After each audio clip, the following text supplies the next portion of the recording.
إلهي بقى مهدله سوكان كان مدشان قروح ضبضن ugu horeyn marka ugu horeysa waxaan salaameynaa madaxda ka soo qayb gashay ugu horeeyo wasiirkeena warfaafinta gudoomiyaha gobolka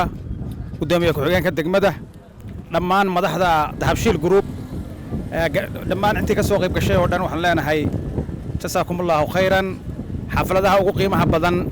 baad nagu casunteen inaanu goobjoog ka noqonno wax ku celinta aad shacabkeenii customerka idinaha inaad wax ku celisaan waa tallaabo wanaagsan runtii horena intaan xusayo aniga iyo caydid waa uga qayb galay xaflado hore oo ay wax ku soo bandhigeen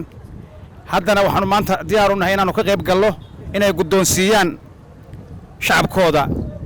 wixii customerkooda ay dib ugu celinayaan oo ay ka mid yihiin gawaaridanna hor taalla iyo dhammaan agabyada ay halka ka sheegeen runtii waxaan leenahay aad iyo aad baa u mahadsantihiin kambaniyada kalena waxaan leenahay somtel ha lagu daydo sida ay shacabkeeda wax ugu celinayso waana runtii waana soo dhaweynaynaa shacabkana waxaan leenahay waxbay idin ogoshahay insha allah dhammaan hala soo dhaweeyo aad iyo aad baad u mahadsantihiin dhammaantiin macaamilu isticmaal adeegay dahab dhammaan baahiyaha ganacsiga ku iibso lacag dirid ku shuba ribayd iyo internet iyo dhammaan wax kasta oo aad isticmaal lacageed uga baahato